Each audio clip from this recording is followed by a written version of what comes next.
पूरी तरह साथ दे तो और बात है, तू जरा साथ दे तो और बात है, चलने को तो एक पांव पर चलती है दुनिया, पर दूसरा साथ दे तो और बात है। हमारा यही साथ अंत तक बना रहेगा। मैं आशीष राजपुरोहित, आशीष की स्कूल यूट्यूब प्लेटफॉर्म पर आपका स्वागत है। मैं आपके साथ जनरल साइंस डील करूंगा, यानी सामान्य विज्ञान में आपको पढ़ाऊंगा। जो सामान्य विज्ञान पढ़ाने का जो क्राइटेरिया या सेटअप होगा वो क्लास 9th और 10th की एनसीईआरटी के बिहार पर होगा। लेकिन 9th और 10th की एनसीईआरटी के बिहार पर जो कॉन्सेप्ट क्लास 6, 7, 8 की एनसीईआरटी में होंगे, मैं उनको भी साथ में कवर अप करता हुआ चलूंगा। जो जनरल साइंस की क्लास है, ये लैब असिस्टेंट के अलावा राजस्थान में जितने भी कॉम्पिटिशन एग्जाम जिनमें जनरल साइंस पूछी जाती है उनके लिए भी ये उपयोगी क्लास है। भले आप वीडियो की तैयारी कर रहे हो, भले आप पटवार की तैयारी कर रहे हो, भले आप राजस्थान पुलिस की तैयारी कर रहे हो, उसके लिए भी ये यूजफुल क्लास है। इसके अलावा सेंट्रल लेवल के जो एग्जाम होते हैं जिनमें एनसीईआरटी बिहार पर जो जनरल साइंस पूछी जाती है, मैं उसको भी कवर अप करता हुआ साथ में चलूंगा। चलो अपन शुरू करते हैं।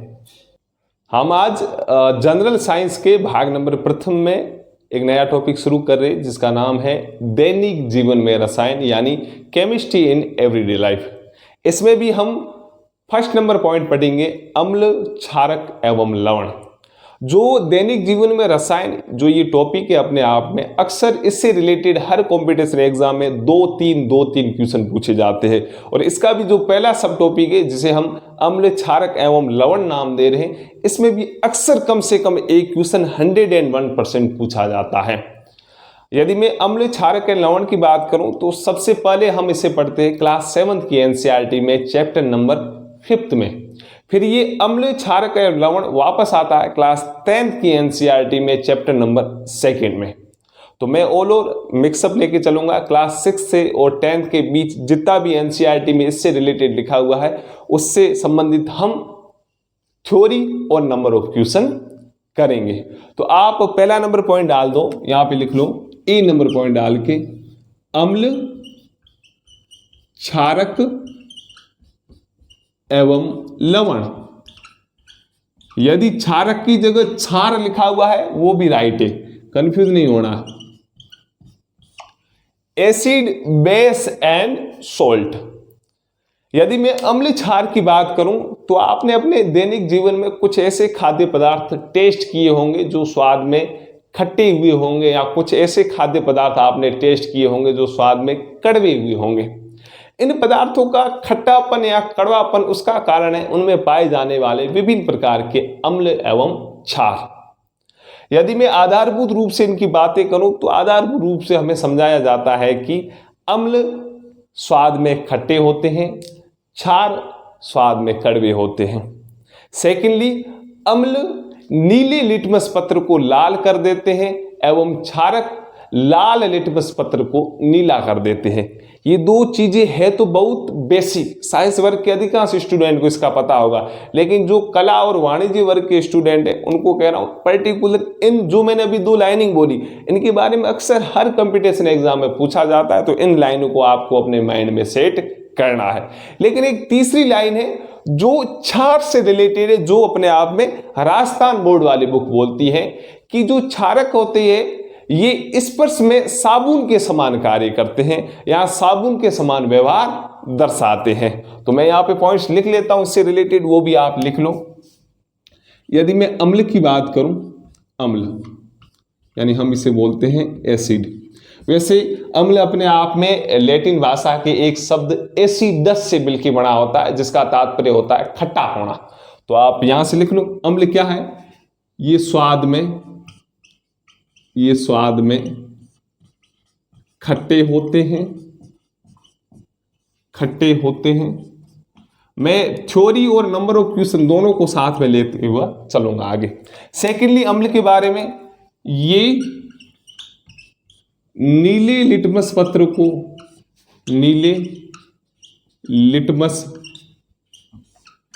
को लाल कर देते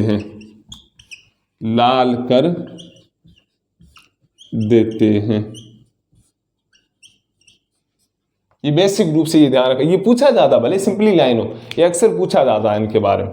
यदि मैं सेकेंडली बात करूं क्षार की, यानी बेस, क्षार क्या होता है, तो पहली आधारभूत चीज ये कि ये स्वाद में कैसे होते हैं, वेरी गुड, ये स्वाद में कड़वे होते हैं, कड़वे होते हैं। सेकंड लाइनिंग क्या होगी, ये लाल लिटमस पत्र को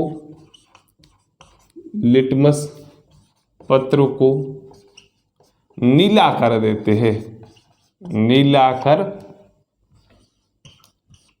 देते हैं। ये आधारभूत दो लाइनिंग है, ध्यान रखने हैं आपको। यदि मैं सेकंड वाली लाइन हूं, ये क्या बोली कि ये नीले लिटमस पत्र को लाल, ये लाल को नीला। लिटमस पत्र क्या है? लिटमस पत्र अपने आप में एक इंडिकेटर या सूचक की भांति कार्य करते हैं। वो कैसे? हम पहली लाइन हमने सीखी कि ये स्वाद में खट्टे और कड़वे होते हैं। यदि हम किन्हीं अम्ल और क्षार को टेस्ट करें तो स्वाद के आधार पे हम पहचान सकते हैं, जो खट्टा होगा वो अपने आप में अम्ल होगा, जो कड़वा होगा वो क्षार होगा। लेकिन कुछ ऐसे अम्ल और क्षार है जो हमारी त्वचा के संपर्क में आने पे पूरी त्वचा को जला देते हैं। इसका मतलब हम उन्हें टेस्ट तो नहीं कर सकते, लेकिन उनके लिए हमने कुछ प्राकृतिक इंडिकेटर खोजे, यानी प्राकृतिक सूचक खोजे। मैं उनके बारे में आगे विस्तार पूर्वक बताऊंगा। और कुछ ऐसे जो कृत्रिम हमने बनाए, उनके बिया पर हम अम्ल और क्षार में व्यवहार कर सकते हैं। हालांकि लिटमस पत्र आपने यदि साइंस वर्ग से हो तो क्लास 11 में बहुत से एक्सपेरिमेंट किए। वैसे मैं खुद लैब असिस्टेंट हूं, तो अधिकांश लैब के अंदर लिटमस पत्र पड़े रहते हैं। यदि मैंने H2SO4 यानी सल्फ्यूरिक अम्ल का कोई सॉल्यूशन लिया है, यदि मैं उसके अंदर लिटमस पत्र डालूंगा तो वो नीले रंग का होगा, तो अपने आप में कन्वर्ट हो जाएगा लाल रंग में। और इसके बिया पे मैं बोल दूंगा कि ये जो सॉल्यूशन है, ये जो मेरे पास विलयन है, ये अपने आप में अम्ल है। तो मतलब लिटमस पत्र है, ये अपने आप में इंडिकेटर या सूचक की भांति कार्य करते हैं। और जो हमारे सामने विभिन्न प्रकार के लिक्विड रखे हुए होते हैं, यानी द्रव रखे हुए होते हैं, उनमें से हमें अवगत करवाते हैं कि ये वाला जो द्रव है ये अम्ल है और ये वाला क्या है, क्षार है। यहां तक आपको समझ में आया? चलो वेरी गुड। अब हम थोड़ा बहुत अम्ल और क्षार के बारे में विस्तार पूर्वक पढ़ेंगे, यानी अम्ल किन किन पदार्थों में पाया जाता है, इससे रिलेटेड अक्सर पूछा जाता है। अब हम अम्ल और क्षार से रिलेटेड इसके एग्जाम्पल सीखते हैं। चलो आओ। यदि मैं अम्ल की बात करूं, यदि इसके एग्जाम्पल देखूं, यानी ये किन किन पदार्थों से प्राप्त किया जा सकता है और किन किन रूपों में पाया जाता है, वो आपको याद रखना और पहले सीखते हैं। यदि मैं अम्ल के प्राकृतिक स्रोतों की बात करूं और इन स्रोतों में कौन कौन से अम्ल पाए जाते हैं, वो इस प्रकार है। सिरके में जो अम्ल या सिरका के अंदर जो अम्ल होता है वो होता है एसिटिक अम्ल। चींटी या मधुमक्खी के डंक में जो अम्ल होता है वो फॉर्मिक अम्ल, या हम इसे बोलते हैं मेथेनोइक अम्ल। ये भी ध्यान रखना है, एनसीईआरटी इसका बोलती है मेथेनोइक अम्ल। अधिकांश बच्चों को फॉर्मिक अम्ल का पता है, लेकिन इसका नहीं पता। सेम एज फॉर्मिक अम्ल को हम मेथेनोइक, हालांकि इसका फॉर्मूला क्या होता है, HCOOH, यही होता है फॉर्मिक अम्ल। और एक कार्बन आ गया तो एक कार्बन के लिए हम मैथ भी लगाते हैं, हाँ या ना। इस कारण से मेथेनोइक अम्ल भी बोलते हैं, ये भी ध्यान रखना है। यहाँ पूछा जा सकता है, ऐसा डायरेक्ट पूछा जाए कि फॉर्मिक अम्ल किन से प्राप्त होता है, तो बच्चे पर्टिकुलर सबको बता के चींटी के डंक से। यदि ऐसा पूछा जाए कि मेथेनोइक अम्ल निम्न में से किन से प्राप्त होता है, तो अधिकांश बच्चे सोचने में विवश हो जाएंगे कि यार हमने सीखा ही नहीं इसके बारे में या पढ़ा ही नहीं। तो ये भी ध्यान रखना है, यानी फॉर्मिक अम्ल को हम मेथेनोइक अम्ल भी बोलते हैं। Third number नींबूकुल। नींबूकुल यानी सिट्रस फैमिली की मैं बात करूं, यानी संतरा और नींबू, इनकी बात करूं तो इनके अंदर पाया जाता है सिट्रिक अम्ल या साइट्रिक अम्ल। किन्हीं बुक में सिट्रिक भी लिखा हुआ, किन्हीं में साइट्रिक भी लिखा हुआ, यानी सिट्रिक अम्ल पाया जाएगा नींबू कुल के फलों में, यानी संतरा और नींबू में। एक और अम्ल है जिसका नाम है लैक्टिक अम्ल। ये पाया जाता है खट्टे दूध में या दही में।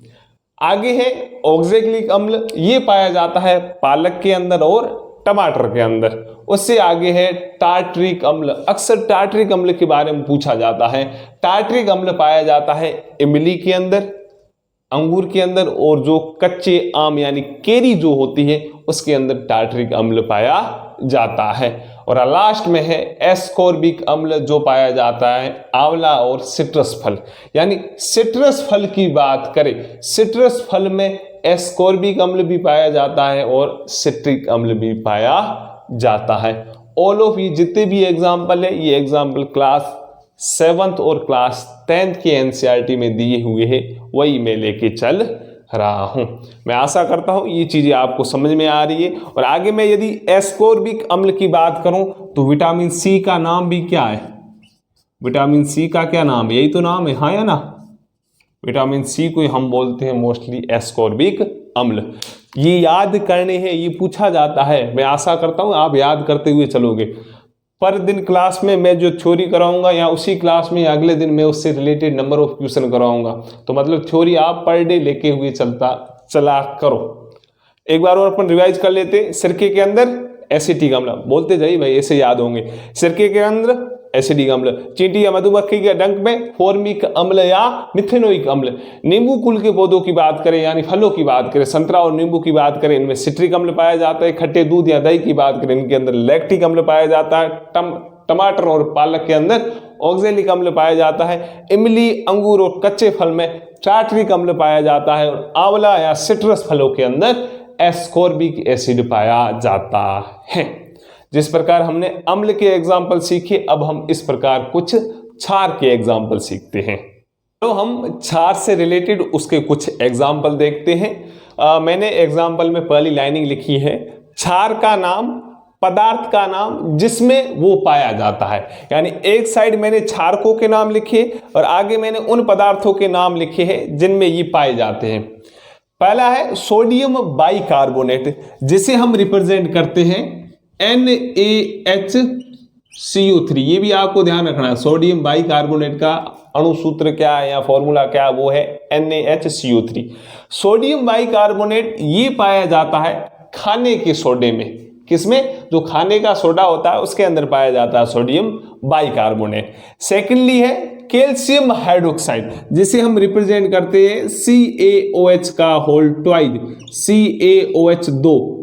सोडियम हाइड्रोक्साइड है, ये पाया जाता है चूने के पानी में। किसमें? जो चूने का पानी होता है उसके अंदर ये पाया जाता है CaOH का होल ट्वाइस। थर्ड नंबर है अमोनियम हाइड्रोक्साइड यानी NH4OH। अमोनियम हाइड्रोक्साइड ये किसमें पाया जाता है? हम अक्सर खिड़की के कांच आदि को साफ करने के लिए जिस मार्जक या लिक्विड का यूज करते हैं उसके अंदर अमोनियम हाइड्रोक्साइड होता है। आगे है सोडियम हाइड्रोक्साइड या पोटेशियम हाइड्रोक्साइड यानी NaOH या KOH। NaOH यानी सोडियम हाइड्रोक्साइड, KOH यानी पोटेशियम हाइड्रोक्साइड। ये पाया जाता है साबुन के अंदर। जो साबुन होते हैं उनके अंदर पाए जाते हैं ये वाले क्षारक। हालांकि मैंने विस्तृत रूप से इनके बारे में बताया नहीं, हम आगे पढ़ेंगे सोडियम बाइकार्बोनेट क्या होता है, कैल्शियम हाइड्रोक्साइड क्या होता है, कहाँ कहाँ यूजेज होते हैं, मैं विस्तार पूर्वक एक एक बताऊंगा। लेकिन बेसिक तौर पे थोड़े बहुत मैंने एग्जाम्पल आपके साथ शेयर कर दिए। विलयशीलता के आधार पे देखें तो अम्ल और क्षार दोनों जल में विलय है। यदि इनमें जल की मात्रा अधिक है तो ये तनु अम्ल क्षार कहलाते हैं, एवं तुलनात्मक रूप से इनकी मात्रा से जल की मात्रा इनमें कम है तो ये सांद्र अम्ल क्षार कहलाते हैं। वो कैसे, आओ मैं समझाता हूं। पहली बात आपको ये ध्यान रखना है, अम्ल और क्षार, अम्ल और क्षार जल में विलयशील होते हैं, जल में विलयशील होते हैं या विलय होते हैं। विलय होते हैं मतलब घुल जाते हैं। सेकेंडली, यदि इनमें जल की मात्रा अधिक है, जल की मात्रा अधिक है तो यह तनु कहलाते हैं। तनु मतलब डाइल्यूट, तनु कहलाते हैं। एवं यदि यदि इनमें जल की मात्रा तुलनात्मक कम है, तुलनात्मक कम है, तो यह सांद्र कहलाते हैं। सांद्र यानी कंसंट्रेट, सांद्र कहलाते हैं। अब चलो इन दो लाइनों को समझते हैं अपन। अम्ल और क्षार दोनों अपने आप में जल में तो विलेयशील है। यदि मैं एग्जांपल लेता हूं, मेरे पास एक ए अम्ल है, ए अम्ल है, इसकी मात्रा है 100 ml। यदि मैं इसको 1 लीटर यानी 1000 ml वाटर के अंदर इसको मैं मिलाता हूं तो ये इसमें घुलनशील होगा। अब मैं इन दोनों के आधार पे बोल रहा हूं कि जो अम्ल है वो 100 ml है और वाटर है वो कितना है, 1000 ml है। तो तुलनात्मक देखें तो किसकी मात्रा अधिक है, तो आप बोलोगे सर वाटर की मात्रा अधिक है। तो इस वाले मिक्सचर को, इस वाले विलयन को हम तनु बोलते हैं। यदि इनमें जल की मात्रा अधिक है तो ये तनु कहलाते हैं। सीधी बात है सब, देखो हमने मिला तो दिया, ये 100 ml है, ये 1000 ml है, इसमें जल की मात्रा अधिक है, कितनी अधिक है, 900 ml, तो ये क्या कहलाते हैं, तनु कहलाते हैं। इसका उल्टा कर दे, यदि ये 1000 ml और ये 100 ml, यानी वाटर है 100 ml और अम्ल या क्षार अपने आप में 1000 ml है, तो यदि इनमें जल की मात्रा तुलनात्मक कम है क्योंकि ये 1000 ml है और ये 100 ml है, तो ये क्या कहलाते हैं, सांद्र कहलाते हैं। आई चीज समझ में। एक और बात लेते हैं, एनसीईआरटी में बाकायदा लिखा हुआ है कि अम्ल और क्षार का जलीय विलयन विद्युत का सुचालक होता है। यानी जो इसका एक्वस फॉर्म होती है, जो अपन इसको वाटर के अंदर मिलाते हैं, उसके बाद जो अम्ल क्षार का विलयन होता है वो विद्युत का सुचालक होता है, यानी करंट को उसके अंदर सप्लाई होने देता है। लेकिन साधारण रूप में अम्ल और क्षार विद्युत के कुचालक होते हैं। ये ध्यान रखना, मैं लिखा रहा हूं, मिटा दूं, कहां गया मिटाने वाला, चलो हाथ से मिटा दो। देखो ये आपको ध्यान रखना है, एनसीईआरटी में असर्शन रीजन से रिलेटेड पूछा गया है, ये 1-2 कंपटीशन एग्जाम में भी पूछा गया। तो ये क्या ध्यान रखोगे, देखो मैं अभी भी कह रहा हूं, आप किसी भी कंपटीशन एग्जाम की तैयारी करो, मैं कम पढ़ाऊंगा और काम का पढ़ाऊंगा, और आप 100% बिलीव करें कि मैं जो चीज़ें सिखाऊंगा उससे बाहर कुछ नहीं आएगा, क्योंकि उससे रिलेटेड मैं नंबर ऑफ क्वेश्चन भी आगे करवाऊंगा, तो चीज़ें पर्टिकुलर कनेक्टेड होती चली जाएगी। तो आप इन चीज़ों को शॉर्टली लिखते भी जाओ और साथ में याद करते भी जाओ। कल वाली क्लास में हम अम्ल क्षार और अब मैं जो लवण पढ़ाऊंगा उससे रिलेटेड हम नंबर ऑफ क्वेश्चन करेंगे। अब देखो यहां पे आपको क्या ध्यान रखना है,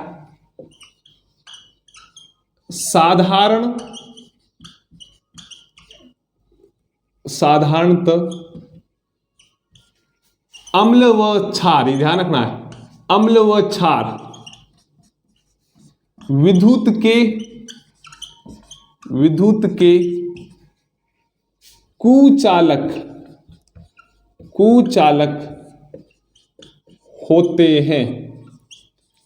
होते हैं। लेकिन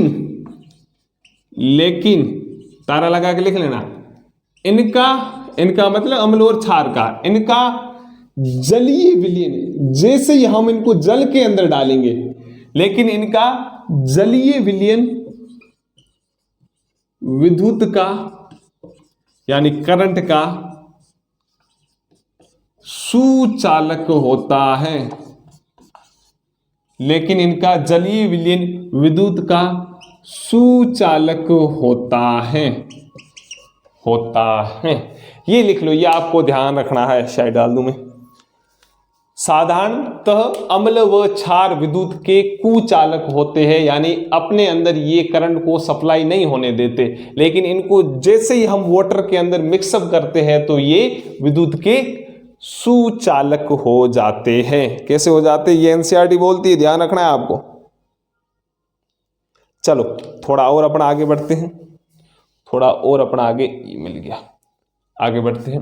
अब हम सीखते हैं कि ये लवण क्या होता है, चलो इसके बारे में देखते हैं अपन। अम्ल और क्षार, जो बेसिक तौर पे मैंने चीजें बताई वो आपको पर्टिकुलर ध्यान रखनी है, क्योंकि जो चीजें मैं सिखा रहा हूं वो एनसीईआरटी भी यहां पर लेके चल रहा हूं।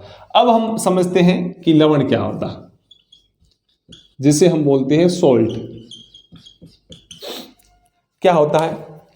अम्ल और क्षार आपस में क्रिया करते हैं, आपस में अभिक्रिया करते हैं, आपस में रिएक्शन करते हैं, तो उसके फलस्वरूप लवण और जल प्राप्त होता है।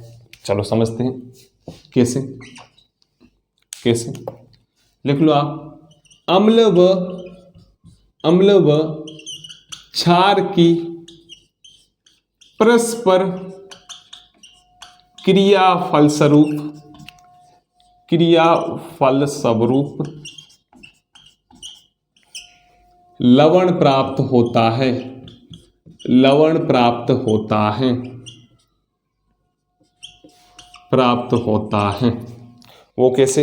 यहाँ देखो, अम्ल और क्षार आपस में कर रहे क्रिया, इसके फलस्वरूप जो हमें एक नई चीज प्राप्त होती है वो होता है लवण यानी सॉल्ट, और साथ में हमें प्राप्त होता है जल यानी वाटर। ये ध्यान रखना है, अम्ल और क्षार आपस में क्रिया करके लवण और जल बनाते हैं। अपने एक एग्जाम्पल के थ्रू देखते हैं, वो क्या है। यदि अम्ल मेरे पास है HCl और मेरे पास क्षार है NaOH। HCl हाइड्रोक्लोरिक अम्ल, NaOH सोडियम हाइड्रोक्साइड। और आपको थोड़ा बहुत इतना पता होगा कि यदि हम अम्ल और क्षार को मिक्सअप करें तो अम्ल की प्रवृत्ति होती है H+ देना, प्रोटॉन देना, और क्षार की प्रवृत्ति होती है OH देना यानी हाइड्रोक्साइल ग्रुप देना। HCl की बात करूं, HCl अपने आप में एक अम्ल है, तो ये अम्ल खुद से H+ रिलीज करेगा। NaOH क्षार है, तो ये अपने आप से OH नेगेटिव रिलीज करेगा। क्या करेगा? रिलीज। इसके फलस्वरूप क्या प्राप्त होगा? HCl ने H+ छोड़ा, NaOH ने OH- छोड़ा, ये दोनों आपस में मिक्स हो गए। H+ OH- दोनों मिक्स हुए, तो सीधी बात है H+ OH- मतलब H2O यानी जल हमें प्राप्त हो गया। हाँ या ना? अब देखो, कुछ कला वर्ग के स्टूडेंट ये नहीं कहना सर देखो H+ है H- है, ये दोनों कट गए, पीछे बचा O। ऐसा नहीं सोचना, ये दोनों जुड़ रहे हैं, H+ और OH- जुड़ेंगे तो क्या बनाएंगे? जल। पीछे क्या बचा? सर इससे तो H+ निकल गया, इससे OH- निकल गया, पीछे क्या बचा? Cl और Na। तो इसमें जो Cl है वो नेगेटिव है, Na वो पॉजिटिव है, तो हम हमेशा किसी भी फॉर्मूले आगे धनात्मक लिखते, पीछे ऋणात्मक लिखते, यानी पीछे बचा हमारे पास NaCl। यानी अम्ल क्षार ने क्रिया करके लवण बनाया NaCl, जिसे हम क्या बोलते हैं? साधारण नमक, यही तो है, और प्लस बना जल। क्या बना? प्लस बना जल। और अम्ल और क्षार आपस में क्रिया इसलिए करते हैं क्योंकि एक दूसरे को प्रभाव करने की कोशिश करते हैं, या एक दूसरे को उदासीन या न्यूट्रल करने की कोशिश करते हैं। और इसी रिएक्शन को हम उदासीनीकरण, इसे हम बोलते हैं उदासीनीकरण अभिक्रिया। ये ध्यान रखना, उदासीनीकरण अभिक्रिया। आपके क्वेश्चन ऐसा भी पूछा जा सकता है, ऐसा लिखा हुआ हो, यहाँ पे A लिखा हुआ हो, यहाँ क्षार लिखा हुआ हो, यहाँ पे लवण लिखा हुआ, यहाँ जल लिखा हुआ, निम्न में से A है, तो आप पहचान जाओगे कि ये अपने आप में अम्ल है। या यहाँ पे क्षार का एग्जाम्पल हो, यहाँ पे लवण का एग्जाम्पल हो, यहाँ पे जल हो। अब आपको लवण के आधार पे पहचानना है कि ये क्षार तो दिया हुआ कि इससे रिलेटेड जो अम्ल होगा वो क्या होगा। मैं इससे रिलेटेड क्वेश्चन कराऊंगा। तो ये वाली अम्ल क्षार की अभिक्रिया ये उदासीनीकरण अभिक्रिया कहलाती है। और इससे रिलेटेड एक और ध्यान रख लो, उदासीनीकरण अभिक्रिया अपने आप में हमेशा ऊष्माक्षेपी होती है। ध्यान रखना, उदासीनीकरण अभिक्रिया, अम्ल और क्षारक की अभिक्रिया उदासीनीकरण अभिक्रिया कहलाती है। ये अपने आप में ऊष्माक्षेपी अभिक्रिया होती है। अब आप में से सोचने लग गए होंगे सर ऊष्माक्षेपी क्या होती है? ऊष्माक्षेपी अभिक्रिया मतलब ऐसी अभिक्रिया जिसके उपरांत उससे ऊर्जा निकलती हो, यानी एक्सोथर्मिक। ऊष्माक्षेपी सिंपली बात है, अम्ल क्षार परस्पर क्रिया करके लवण बनाते हैं। अम्ल क्षार की जो आपस में क्रिया होती है ये उदासीनीकरण अभिक्रिया या क्रिया कहलाती है। और उदासीनीकरण अभिक्रिया होती है ये अपने आप में ऊष्माक्षेपी होती है।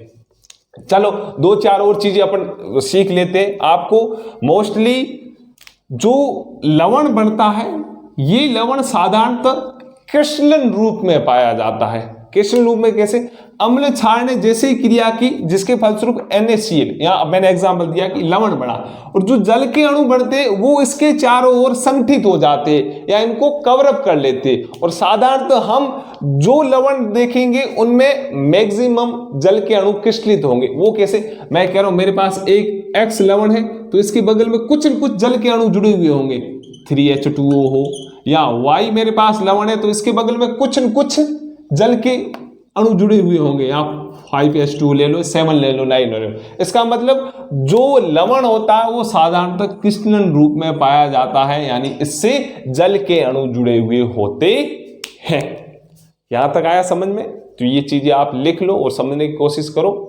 चलो थोड़ा और आगे बढ़ते हैं। यहाँ पे मैंने कुछ लाइनिंग लिखी है, जिसमें से पहली है, लवणों के उच्च गलनांक व क्वथनांक होते हैं। आपको असर्शन रीजन से रिलेटेड या सत्य असत्य से रिलेटेड ऐसे क्वेश्चन पूछे जा सकते हैं। तो पहली चीज आपको ध्यान रखना है, जो लवण या सोल्ट होते हैं उनकी गलनांक व क्वथनांक होते हैं वो अपने आप में उच्च होते हैं। ये साधारणतः क्रिस्टल के रूप में पाए जाते हैं। जो लवण है वो क्रिस्टल के रूप में पाए जाते हैं, यानी इसकी साइड में जल के मॉलिक्यूल अपने आप में अटैच्ड होते हैं। सेकेंडली है, लवण के इकाई सूत्र यानी अणु सूत्र को लिखने में जल के अणुओं की जो निश्चित संख्या जुड़ी होती है उसे हम क्रिस्टलन जल कहते हैं। क्या बोलते हैं? क्रिस्टलन जल। इससे रिलेटेड मैंने कुछ एग्जाम्पल करवाए। पहला एग्जाम्पल है Na2CO3.10H2O, इसे हम बोलते हैं धावण सोडा। ये ध्यान रखना है, ये पूछे तो यही जाते हैं क्वेश्चन जो जनरल साइंस में अक्सर ये जिप्सम का अणु सूत्र क्या है, प्लास्टर ऑफ पेरिस का क्या है, फिटकरी का क्या है। हालांकि मैं इनके बारे में विस्तार पूर्वक कल या परसों की क्लास में बताऊंगा कि धावण सोडा वो क्या होता है, इसके कैरेक्टर क्या होते हैं, इसे हम कैसे प्राप्त करते हैं। लेकिन अब सोल्ट के लेवल पे इसे थोड़ा बहुत सीख लेते हैं। Na2CO3.10H2O, सिंपली बात है कि इस अणु सूत्र में जल के अणु जुड़े हुए, इसका मतलब ये अपने आप में क्या है? लवण है। और Na2CO3.10H2O को बोलते हैं धावण सोडा। और मैंने आपको अभी बताया एक बेकिंग सोडा, वो कौन सा होता है, या खाने का सोडा वो कौन सा होता है? वो होता है NaHCO3, जिसे बोलते हैं सोडियम बाइकार्बोनेट। वो होता है खाने का सोडा या बेकिंग सोडा। और ये कौन सा है? धावण सोडा। सेकेंडली ये CaSO4.2H2O, जिसे हम बोलते हैं जिप्सम। क्या बोलते हैं? जिप्सम। जिप्सम भी अपने आप में सोल्ट या लवण है। CaSO4.12H2O, जिसे हम बोलते हैं POP यानी plaster of Paris. Plaster of Paris, या तो आपको ऐसा लिखा हुआ मिल सकता है CaSO4.12H2O। यदि मैं इसे 2 से मल्टीप्लाई करूं तो आपके पास ऐसा भी हो सकता है 2CaSO4.H2O। ये भी ध्यान रखना है, ये भी क्या है? प्लास्टर ऑफ पेरिस है। प्लास्टर ऑफ पेरिस का अधिकांश बच्चे तो ये ध्यान रखने CaSO4.12H2O। क्या भरोसा एग्जामिनर ये ना दे कि ऐसा दे दे 2CaSO4.H2O। तो ये भी क्या है? Plaster of Paris. कैसे है? मैंने इसे पूरे को 2 से मल्टीप्लाई किया। किससे किया? 2 से किया। CaSO4 अलग है तो इसके आगे 2 आ गया, और H2O हाफ था और 2 से मल्टीप्लाई करूंगा तो हाफ कट जाएगा, तो इसका मतलब 2CaSO4.H2O। ये क्या है? Plaster of Paris. और ये फिटकरी, ये तो अक्सर अधिकांश बच्चों को पता ही होगा। फिटकरी का अणुसूत्र क्या होता है? K2SO4.Al2SO4 का होल थ्राइज .24H2O। जहां संभव इसमें ये पूछा गया कि फिटकरी के अंदर या फिटकरी के एक मॉलिक्यूल के अंदर जल के कितने अणु होते हैं, तब आप बोलोगे 24। कितने होते हैं? 24। तो फॉर्मूला क्या है? K2SO4.Al2SO4 का होल थ्राइड .24H2। ये ध्यान रखने। धावण soda Na2CO3.10H2, gypsum CaSO4.2H2O, plaster of Paris CaSO4.12H2O या 2CaSO4.H2। ये बेसिक था लवण के बारे में। 1-2 लाइनें और बची हुई है, वो मैं आपको बता देता हूं, फिर अपन नंबर ऑफ क्वेश्चन करेंगे। वो क्या लाइनें? मैंने आपको अभी बताया अम्ल और क्षार आपस में क्रिया करके लवण बनाते हैं, और ये अभिक्रिया कहलाती है उदासीनीकरण अभिक्रिया। और उदासीनीकरण अभिक्रिया अपने आप में ऊष्मा क्षेपी होती है। अब इसमें और क्या चीज है और अपन समझते हैं। ये लिख लो, थोड़ा ध्यान रखना है। प्रबल अम्ल, प्रबल अम्ल व प्रबल क्षार, प्रबल क्षार का विलयन उदासीन विलयन कहलाता है। उदासीन विलयन कहलाता है। उदासीन विलयन कहलाता है। सेकेंडली मैं समझा दूंगा एक एक चीज। सेकेंडली लिखो, प्रबल अम्ल व दुर्बल क्षार का विलयन, ये ध्यान रखना है, मैं अभी भी कह रहा हूं कम पढ़ेंगे लेकिन काम का पढ़ेंगे। प्रबल अम्ल व दुर्बल क्षार का विलयन अम्लीय विलयन कहलाता है। अम्लीय विलयन कहलाता है। और थर्ड नंबर है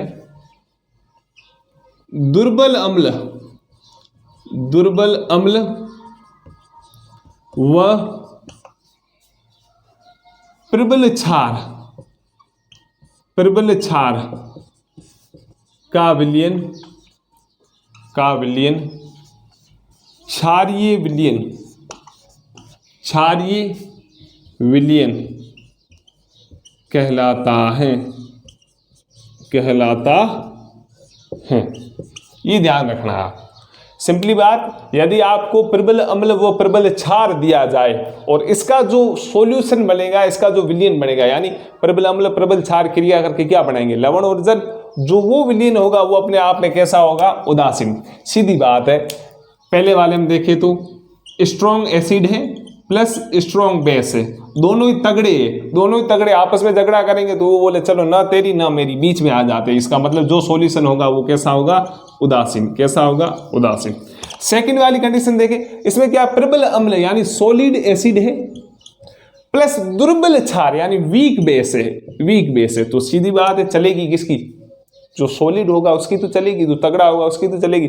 सॉलिड एसिड वो वीक बेस का जो सॉल्यूशन होगा वो कैसा होता है, यहाँ पे लिखा हुआ प्रबल अम्ल वो प्रबल क्षार का विलयन अम्लीय होता है। सीधी बात है, वीक की तुलना में सॉलिड की ज्यादा चलेगी। इसका मतलब जो हमारे पास नया सॉल्यूशन होगा वो कैसा होगा, एसिडिक सॉल्यूशन या एसिडिक विलयन।